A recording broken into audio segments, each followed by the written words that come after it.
Olá, você está assistindo Marta Maria, a boa parte do dia podcast, em colaboração com a Central das Escrituras.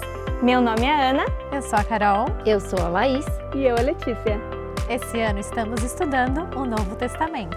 Seguindo o cronograma do manual Vem e Segue-me. A nossa discussão é apenas uma complementação do seu estudo. Venha conosco e sinta-se parte dessa conversa. Olá, sejam bem-vindos a mais uma conversa aqui no nosso podcast Marta e Maria. Então, hoje nós vamos abordar Atos de 16 a 21. Aqui, eu vou dar um pequeno resumo, tá, meninas? E a gente vai conversar bastante do que está acontecendo e dos assuntos que são pertinentes, tá? Mas é o seguinte, a gente vai ter aqui a divisão, então, de obra missionária, né?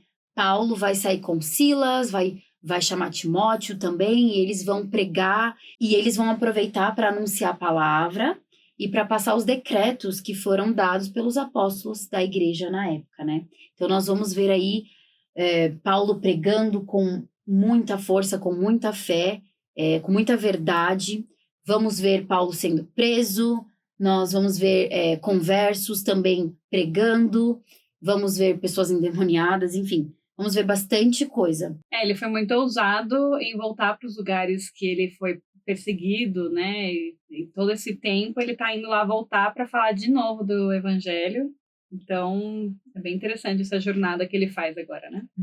E outra coisa também é que os próximos livros da Bíblia são decorrentes das cartas que Paulo fez para cada povo que ele visitou, que ele fez essa missão, né? Então, quando ele foi para Corinto, ele fez a carta aos Coríntios, né?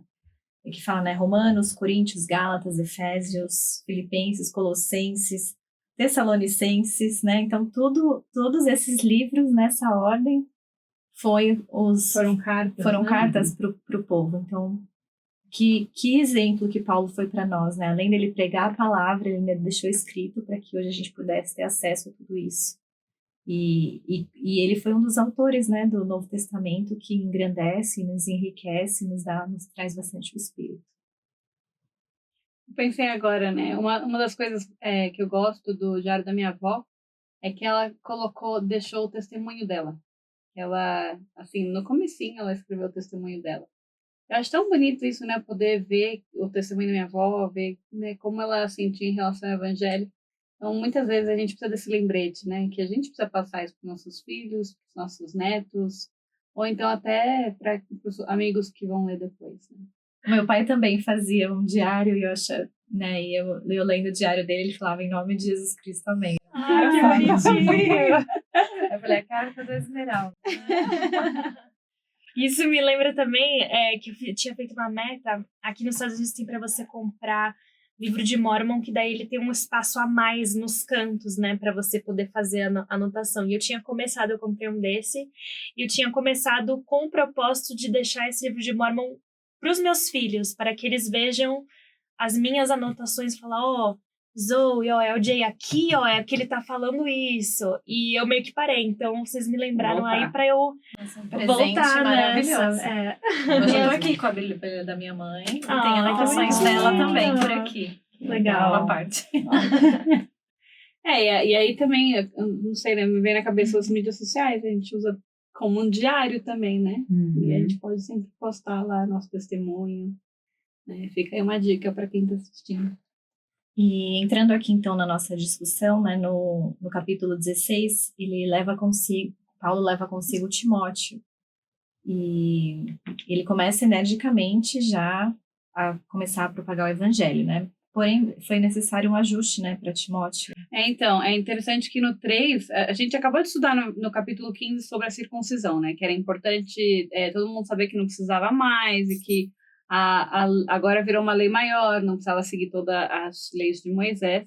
E aí, no 3 fala que Paulo quis que este fosse com ele, Timóteo, tomando o circuncidou, por causa dos judeus que estavam naqueles lugares. Então, mesmo que ele não precisava, né, não era necessário, para que não houvesse um problema maior, uma dificuldade maior para poder pregar o evangelho naquela região, já que tinham muitos judeus ali,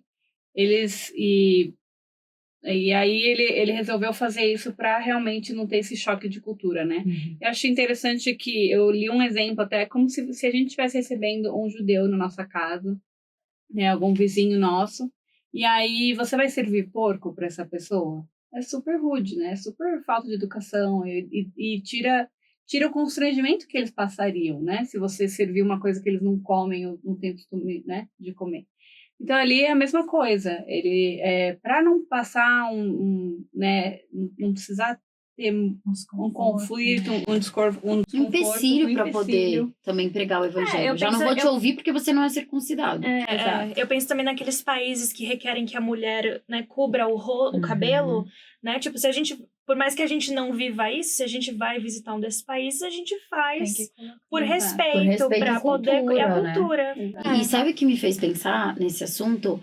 É a posição, né? Que aqui não fala, óbvio, é muito curto, mas a disposição de Timóteo de passar por isso, porque o pai dele era grego. Então, se ele não tinha sido circuncidado antes, é porque não era necessário. Mas ele fez isso para que ele pudesse falar do evangelho e anunciar a boa palavra para as pessoas. Como adulto, né? Deve ter doído bastante.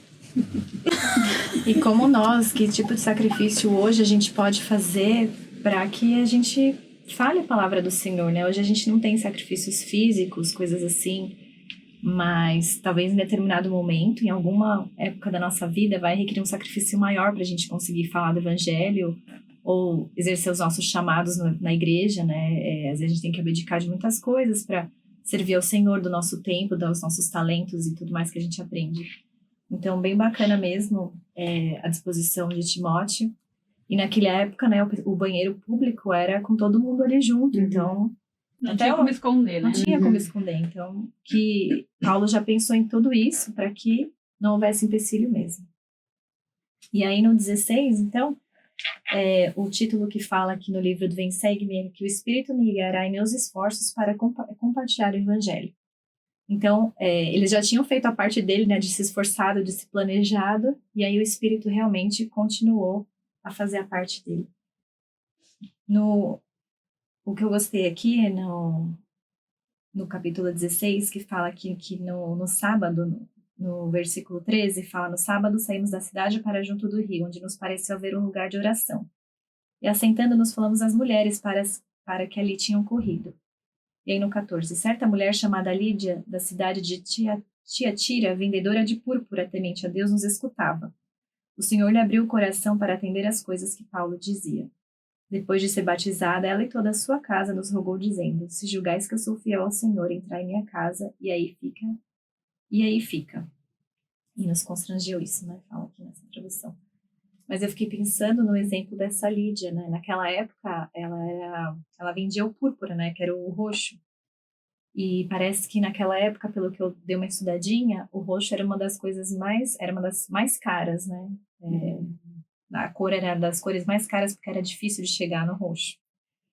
E ela estava sempre temente a Deus, sentada ali ao templo, ela ouviu e estava com aquele coração aberto, né? Então, me faz querer pensar, né, e ser como uma mulher dessas, né? Quando a gente ouve a palavra do Senhor, a gente está com o coração aberto. E ainda assim, né, batizou ela e toda a família. Então, ela não quis ficar só para ela, né? Ela quis levar para os familiares e ela rogando ao Senhor, né? Então, e o profeta Joseph Smith, ele declarou aqui, na citação, fala assim: ninguém pode pregar o evangelho sem o Espírito Santo, né? No ensinamento do presidente da igreja. E eu fiquei pensando, né, como quando a gente quer ensinar para alguém alguma coisa, ou a gente quer tentar ensinar algum mandamento, alguma doutrina talvez diferente que a pessoa está precisando aprender e tal. E às vezes a gente né, a gente precisa do Espírito. Não vai ter como a gente tocar uma pessoa, a gente tem que lembrar que não é a gente que vai tocar. Eu pensei nisso. Uhum. É o Espírito, né? Eu lembro até de uma experiência que eu estava conversando com uma amiga e eu estava meio desanimada, assim, não estava meio que vendo uma luz no fim do túnel para o que eu estava vivendo no momento. E ela me falou assim, você consegue sentir o Espírito? Porque ela falava uma coisa, eu rebati, eu falei, não, mas isso. Ela falava outra coisa, não, mas isso, assim. Tipo, eu sempre via o lado negativo. O lado negativo, coisa assim, não via muito assim. Muita esperança, eu sempre sou bem calculista, né? Então. E daí ela falou assim: para. Você consegue sentir o Espírito? E aquilo, assim, pra mim foi um choque. Assim, não um choque, né? Eu fiquei. Eu falei, nossa, me fez pensar. Eu falei, verdade, o Espírito não tá comigo, né? E porque o Espírito, ele é luz, ele é verdade, ele é esperança. Clareza. Então, quando a gente tá muito dúvida, né? Com muita dúvida, coisa assim, e o Espírito não tá com a gente, né? E às vezes, as mesmas coisas que eu tento fazer para os meus filhos, às vezes falar de algo para eles, né, que eu sei que precisa ser ensinado, eu preciso estar com o Espírito, né? Se eu falar sem o Espírito, não vai tocar o coração deles, não vai fazer efeito, né? Por isso que às vezes a gente até pensa em estratégias, como fez Paulo aqui, né? Ele pensou em diversas estratégias para cada situação, para poder pregar para as pessoas, para o Espírito estar com ele. E o Espírito habitou sempre com ele. Vocês têm algum comentário assim, de quando você compartilha o Evangelho, que você sentiu o sussurro do Espírito? Ou o que a gente podia... Olha, eu acho que eu não tenho experiência assim com o sussurro do Espírito mesmo, mas de sentir o Espírito. Eu já tive, por exemplo, no episódio passado, ou retrasado, agora eu não lembro mais qual foi, que eu tava falando que, tipo, o Evangelho vai continuar, não importa as leis, não importa, tipo... Na hora que eu tava falando aquilo, eu senti um Espírito tão forte que eu sabia que aquilo que eu tava falando era verdadeiro. Era verdadeiro. Então, assim, eu também lembro momentos durante a minha missão, quando a gente tá falando o que é certo, o que é verdade, a gente sente. É muito legal, é muito surreal, parece, o sentimento que vem. É a língua do Espírito, né? De Espírito para o Espírito. E quando a gente pensa no Espírito Santo sendo esse Deus poderoso, e que ele pode estar na gente e agir por meio da gente, né? Não tá assim, mas pelos sussurros dele. E Paulo, ele estava o tempo inteiro, assim, né? Pregando, assim, com muita fé, com muita, assim, ele não tinha medo, né? Ele ia lá e falava para as pessoas. Agia de ousadia, né? Como também fala de outros missionários do livro de Mormon. A mesma coisa, Paulo, ele era... E a gente estava até comentando que ele ficava pouco, ele passou em muitas cidades, ele ficava pouco tempo nos lugares e ele fazia um trabalho, assim, incrível, né? Da questão do esforço dele, da ligação dele com o Espírito, com o Senhor. Eu tô aqui para isso, eu tô focado. E ele deixava a mensagem dele, né? E o Senhor usou ele muito como instrumento mesmo, para abençoar muitas vidas, né? Eu fico pensando, assim, se ele pensava, quando eu era Saulo, provavelmente isso vinha muito, e isso era uma forma de levá-lo para frente, por um lado, né? A gente tá falando aí de às vezes, do lado negativo, mas, cara, eu já fui Saulo, eu sei do meu potencial, eu sei do meu testemunho, eu sou Paulo, e eu sei que Cristo vive, aquela coisa, né? Então, acho que isso levou muito ele tinha o testemunho, ele tinha certeza, assim, né, da cabeça até os pés, que Cristo era o Salvador e que ele precisava pregar, e as pessoas precisavam ouvir, precisavam se arrepender, precisavam entrar no caminho para serem felizes. Por isso que a gente vê tanto, né, nos recém-conversos, esse fogo, né, porque é recente, é aquilo que tá pulando no coração, tá aqui na garganta, né, e eu gosto muito de ouvir um testemunho de alguém que acabou de ser batizado, ou até ver, assim, o semblante de uma criança que acabou de fazer 8 anos e entrou pelas águas do batismo também. Você consegue reconhecer o Espírito fala com o Espírito, né. E ele continua, né? Depois ele cura uma jovem adivinhadora. E mesmo com toda essa força, ainda a oposição trabalhou forte para ele, não, né? E quando eles conheceram essa jovem, ela era adivinhadora e ela tinha muito lucro, né? Ela fazia dinheiro por isso. Vidente, né? Era uma vidente. E aí Paulo, né, no 16, 18, ele fala que isso se repetia por muitos dias. Então Paulo, já indignado, voltando-se, disse ao Espírito: em nome de Jesus Cristo, eu te mando, retira-te dela. E na mesma hora saiu. Então, ele precisou usar o poder do sacerdócio, né? E em nome de Cristo expulsou o Espírito. Então, o que eu achei interessante nesse acontecimento é que ela estava falando por muitos dias, né? E eu achei interessante que nos 8 fala, porém, descontentando isso a Paulo, voltou-se, enfim, ele estava descontente com isso. E eu vejo que pelas escrituras, Paulo, ele se atentava aos detalhes, né? E olha o que ele fez, ele expulsou ela, né? Mas expulsou o espírito dela, desculpa, o espírito ruim dela, né? E por quê? Se ela estava falando algo que era verdade? Olha o que ela estava anunciando. Estes homens que nos anunciam o caminho da salvação são servos do Deus Altíssimo. Mas ela estava falando a verdade. Mas porque Paulo sabia que as pessoas podiam se confundir e por ela estar prestando testemunho, né, o espírito que estava nela prestando testemunho, o mesmo poder que ele tinha era o mesmo poder que Paulo tinha, e não é o mesmo poder, é a mesma autoridade.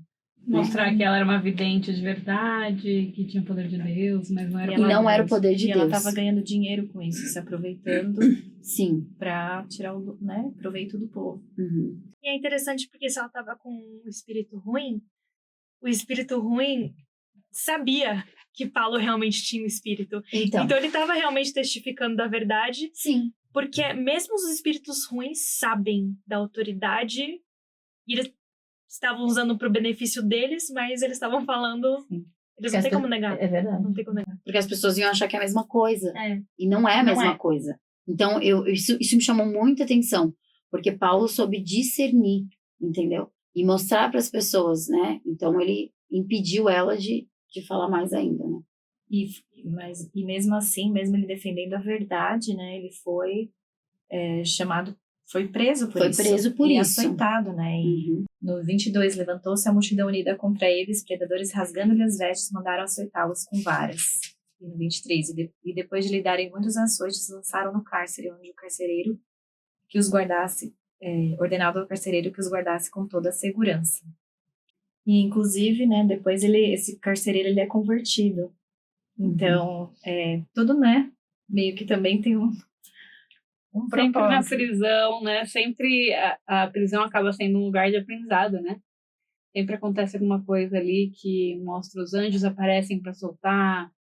Mas eu gosto muito dessa história que ele não quis sair, né? Ele falou assim, quando os magistrados falaram, pode soltá-lo, mas fizeram em silêncio, né? Fizeram de maneira meio sorrateira, assim, né? Ele, não, se vocês me prenderam, vem aqui e vem me soltar, né? Eu posso sair se eu quiser, mas da mesma forma ele podia ter saído quando teve todo aquele terremoto, né? Mas não, se vocês querem me prender em público e me soltar em silêncio, não é assim que funciona. Vem aqui ver o que vocês fizeram. Eu gosto também nessa história, no versículo 25, que ele fala que eles começaram a orar e cantavam hinos, né, a Deus, e os outros presos os escutavam. Então, de novo, né, eles estão testemunhando, fazendo as pessoas sentirem o Espírito através de hinos. Então, às vezes, não é só palavras, atos, né, mas a gente cantar e a gente sabe, quando a gente está lá ouvindo o coro do tabernáculo, não tem como não sentir o Espírito e não se arrepiar, né? Isso me faz refletir também a atitude de Paulo em relação, né? Ele podia estar lá na prisão e murmurar, ai, Senhor, fui preso, apanhei, né? E mesmo assim ele orou e cantou. Então, da mesma forma que, né, que eu falei até dessa minha experiência, né? Se eu tivesse mudado ali, né? Depois eu mudei a minha perspectiva da situação. Então, às vezes, a gente pensa que a gente está numa prisão, né? Ou aqui, a gente nesse outro país, por exemplo, né? Que precisa da coisa de imigração, coisas assim. A gente pensa, não, eu estou preso nessa situação, não tem. A gente, às vezes, fica vendo coisas aqui e ali que é difícil. Ou qualquer outro tipo de situação que a gente pensa que é preso, né?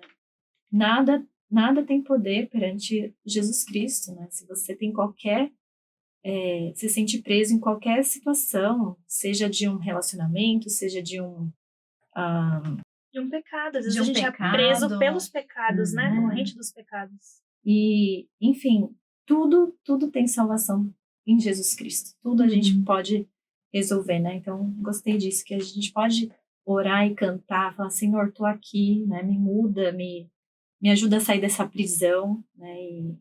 E isso vai acontecer, né? Como ele mandou aqui o terremoto. Exatamente.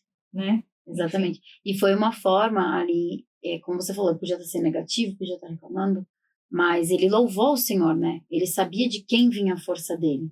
Eu sinto Paulo um homem muito forte, corajoso, ousado, né? Ele e Silas ali com ele também. E usou dessa maneira para pregar o evangelho, né? Como a Ana falou, muitas vezes também através da música, né, e do louvor mesmo, de quem ele era, né, e pregou o evangelho, e como que nós fazemos no nosso dia a dia, como que nós podemos, em meio às nossas dificuldades, em meio ao dia a dia, correria, vida escola, né, estudos, trabalho, como a gente pode também expressar o nosso testemunho de Cristo, né?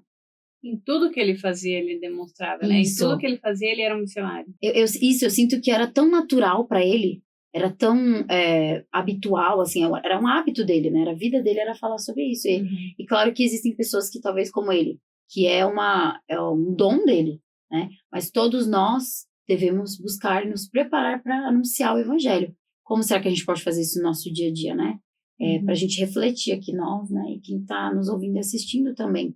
Que a gente não precisa ter um super dom para a gente falar das coisas que a gente acredita. As poucas coisas que a gente tem certeza na vida, a gente pode anunciar e falar para as pessoas, né?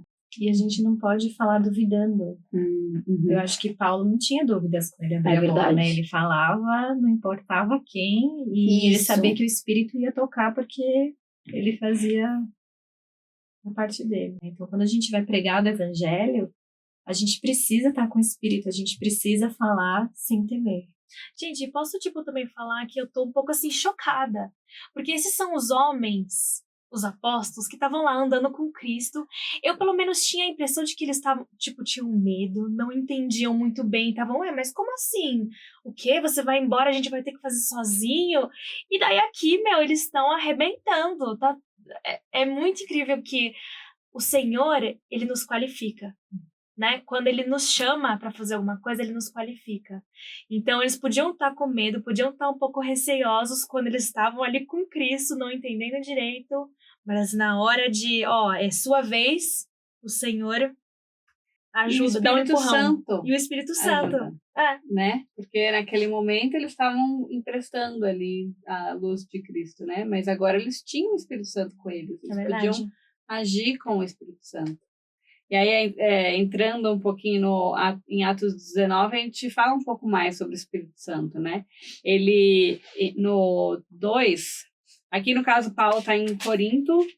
Não, desculpa, agora ele chegou em Efésios. É muito legal que todos esses capítulos, ele está em um monte de lugar diferente. Ele não para, esse homem. Acho que a gente precisava de um mapinha aí que mostrasse todos os pontos. É verdade. Porque eu achei bem legal que, estudando, eu estava tentando entender, peraí, aonde que isso é hoje em dia, né? É o leste da Turquia, então, né, assim, é muito longe. Tudo que ele fez, ele a pé, enfim. Eu achei muito legal que ele tá ali andando pra caramba, querendo pregar para todo mundo que pudesse ouvir, que quisesse ouvir. E aí ele fala, então, com um povo que já era discípulo de Cristo, e ele pergunta, vocês já receberam o Espírito Santo quando vocês creram, né? E eles disseram, nós nem ainda ouvimos que haja Espírito Santo. Então, a gente não sabe nem o que é isso. A gente está só no batismo de João. Exato. Então, peraí, vocês são batizados? Sim, João que batizou a gente. Então, tá tudo certo. Pelo menos tá ali, eles estão certos.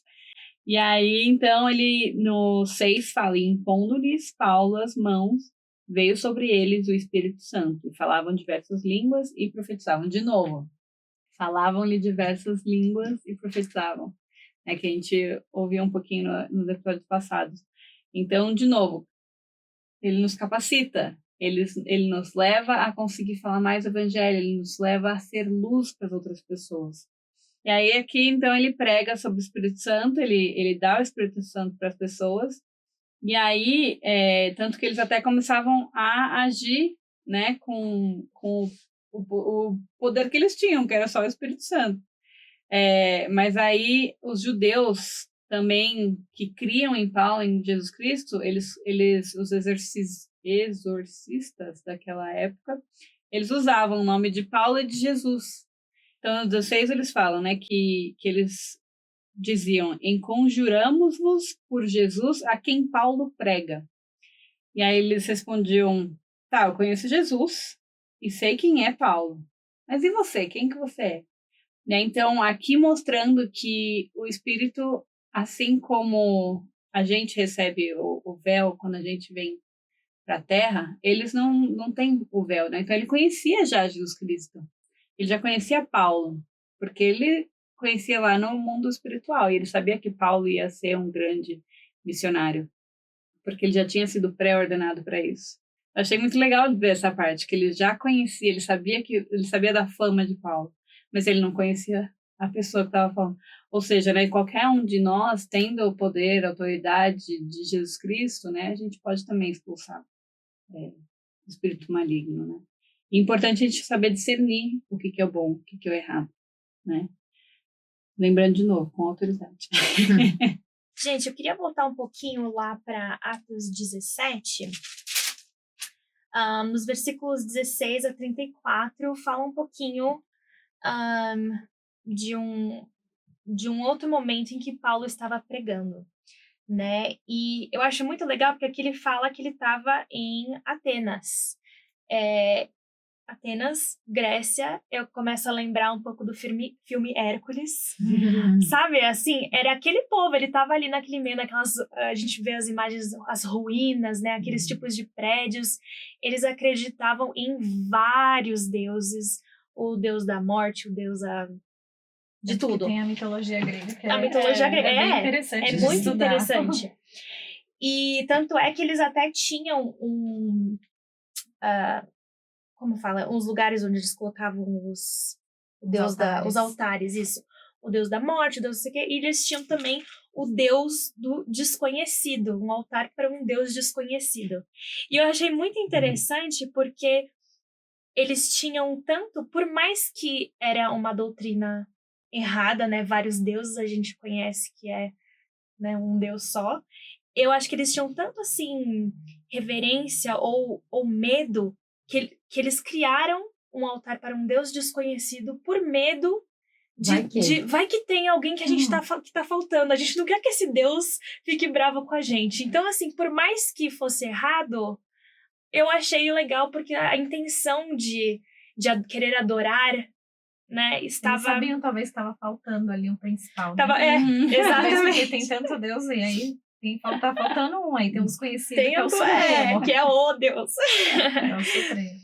Então, e daí no 18, eles falam assim: e alguns dos filósofos epicureus e estoicos contendiam com ele, né, com Paulo. Então, ele estava ali no meio de um monte de filósofos, e ele fala esses dois tipos de filosofia. Eu queria falar para vocês mais ou menos o que pessoas eles assim, acreditavam. Pessoas instruídas, né? Pessoas instruídas. Que tinham estudo, né? Assim, conhecimento. Exatamente.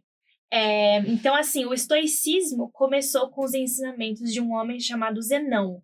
O estoicismo sustentava que todas as coisas foram criadas, ordenadas e postas em movimentos pela razão divina. Os estoicos acreditavam que o homem era dotado de uma centelha de razão e deveria buscar harmonia com a ordem divina das coisas, vencer a paixão e viver uma vida moral e correta. Que até aí, né? Perfeito. Ok, se encaixa aí. E o epicurismo recebeu o nome de Epicuro, que era o filósofo, né? De acordo com a sua filosofia, o mundo surgiu por acaso e não tinha propósito ou projeto. Os epicuristas acreditavam que os deuses, se existissem, não se envolviam na vida dos humanos e que a felicidade seria encontrada na ausência de cuidados e dor e no gozo dos prazeres com moderação. Então, esse aqui pra mim tá um pouquinho mais, né, tipo, porque, enfim... Começou tudo do nada, não tem um criador. Não... Bom, enfim, e o que eu gosto muito é que eles eram muito abertos, eu achei, a novas ideias. Eles estavam lá debatendo e eles abraçavam novas ideias, tanto é que eles estavam lá para isso, para escutar novas ideias. Então, por mais que eles tivessem crenças diferentes, quando Paulo chegou com esse novo ensinamento, eles estavam, não, peraí, legal, é uma nova filosofia, Jesus, vamos, o que é isso? É uma coisa, e eu achei muito interessante, né? Eles não automaticamente, tipo, ó, isso aqui não se encaixa com o que a gente acredita, vai embora. Eles estavam bem assim, não, tá bom, até gostei, vou levar você pro Areópago, que era um lugar onde eles estavam todos os filósofos, ou talvez os chefões ali, filosofando. Tanto é que no versículo 21 ele fala: pois todos os atenienses e estrangeiros residentes nenhuma outra coisa se ocupavam, senão de dizer e ouvir alguma coisa nova. Então eles não estavam fazendo nada a não ser lá realmente filosofando, gente. Eu daria muito bem lá também. Meu marido ia falar E naquela época, né, tinham muitos filósofos, tinha muita gente, né, quando a gente estuda sobre filosofia, coisas assim, sociologia, né, você vê a humanidade tentando se encontrar e pegar um filósofo aqui, não, porque eu tô achando isso, eles estão numa descoberta, assim, que eu acho que às vezes hoje a nossa geração, a gente meio que se acomoda nas facilidades que a gente tem do conhecimento, é tudo tão facinho pra gente, né? Tá tudo ali, você quer lá, você pesquisa, vai, né? Ainda na minha época, talvez de vocês não, ainda tinha que ir na biblioteca, ainda era livro, né? Internet. Inteligência artificial. Hoje agora. tem inteligência artificial. Então, naquela época, eram umas filosofias que estavam tentando descobrir e saber de onde que vem, por que estamos aqui. Então, esse Areópago é um lugar que eles se reuniam para ficar conversando, né? E ficar assim, a gente precisa, né? E de lá saíram grandes filósofos e tudo. Mas é interessante que Paulo foi lá para falar sobre Cristo, né? Para pregar o cristianismo daquele povo, falar assim, olha, é o que vocês estão acreditando, gente, não é isso, né? Claro que ele não falou dessa forma, porque ele era um estrategista maravilhoso. Tem um Deus, não é desconhecido. Exatamente. E ele falou ali com aquele poder dele. Não, exatamente. Você falou do Deus desconhecido. Uma das grandes coisas que ele trouxe para esses filósofos, que era a coisa nova, né, que eles estavam buscando, no 29 ele fala, sendo, pois, geração de Deus. E isso foi uma coisa muito, chocante para eles. E em inglês, ele usa a palavra offspring, não geração. E offspring, em inglês, significa mais, vir de Deus, filhos de Deus, né? Então aqui... Frutos, como se fosse. Frutos de Deus, exatamente. Então aqui ele tá ensinando um dos maiores princípios que a gente tem no Evangelho, que nós somos todos filhos de Deus. Prole, exatamente, tá aí a tradução correta. E eu fico pensando assim, quando ele fala geração de Deus, eu fico pensando que agora a gente escuta, né? A geração Z, a geração Y, somos os milênios, do milênio, somos não sei o que, né? Então a gente vai se caracterizando com... Ou, por exemplo, na minha época de adolescente, era muito... não, a gente é emo. Não, essas são as patricinhas. E a gente tem esses rótulos que a gente acaba se caracterizando. Mas o rótulo, talvez, mais importante para a gente usar nós somos a geração de Deus, nós somos filhos de Deus. E somos filhos de Deus dos últimos dias, hoje em dia, né? Exatamente. Então, hoje em dia, a gente tem eu acho que é importante a gente meio que caracterizar,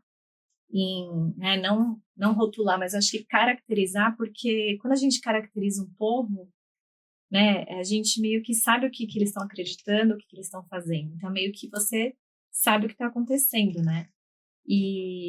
E aí é diferente de você rotular com criticar, né? Ou você já falar, aquele povo é aquilo. Que tem um pré-julgamento, né? Ele vai ser exatamente assim. Existem características, né? Como você falou. Sim, porque são pessoas vivendo no mesmo tempo, na mesma época, experiências, vivendo as mesmas tecnologias, as mesmas coisas, né? Mas interessante que Cristo, ele é essa força desde aquela época, né? E até hoje. Ele é muito vívido nas nossas vidas, ele que nos une todas as gerações, né? E através do evangelho dele, né, todos vão poder conhecer o nome dele. E aqui depois no 32 falam que alguns zombavam e outros criam, né? Outros creram no que ele falou. E infelizmente isso acontece hoje também. Uns zombam, né? Uns não acreditam que tem um Deus. Então, e quando a gente for pregar o evangelho para essas pessoas, né, que a gente ora e tenta ter o espírito, né, e se a pessoa estiver aberta para receber, como você falou, né, como esses filósofos, que eles possam sentir no coração, né, que às vezes tem umas filosofias que as pessoas acreditam, né, que é tão triste, é tão vazio, e quando a gente vê que Cristo tem aquela luz, aquele espírito, né, aquele evangelho que dá um amor e uma vida para nós, a gente quer aquilo, né? Pelo menos para mim é muito claro hoje em dia, né? Para mim é muito vívido, assim, né? Esse é meu testemunho, como a gente falou no começo. Que Cristo, ele é a luz da nossa vida, né? E quem não tem esse testemunho de Cristo, que possa buscar, né? Que possa ter esse testemunho, porque aquele que busca vai receber. E como é importante a gente ter o testemunho de que nós somos irmãos de Cristo, nós somos filhos de Deus, e é isso que vai nos dar mais força Ainda, eu gostei que você falou, Carol, você falou da palavra, tipo, caracterizar, né? Eu achei uma citação muito legal que eu queria ler para vocês, que é do presidente Dallin H. Oaks, que ele deu num discurso na BYU em 2006. Ele fala assim: cuidado como você se caracteriza. Não se caracterize ou se defina por alguma qualidade temporária. A única qualidade que deve nos caracterizar é que somos filhos ou filhas de Deus.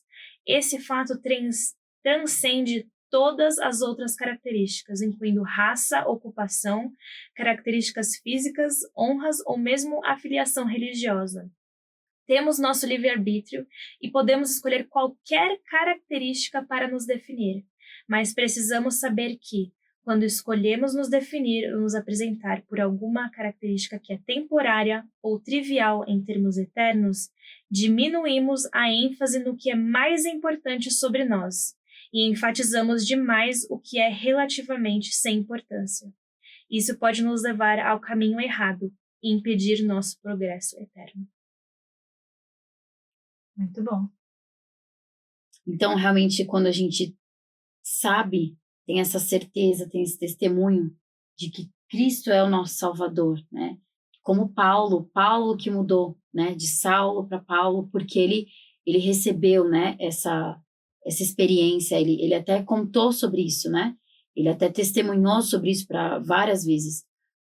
Que nós possamos, então, vestir as características de filhos eternos que somos, né? Sermos mesmo. Trazermos para nós, para que nós possamos anunciar as boas novas para as pessoas, né? Que é isso que Paulo, acho que aqui nessa lição que a gente mais aprendeu, é anunciar, é passar mesmo para as pessoas as coisas que nós temos certeza, né?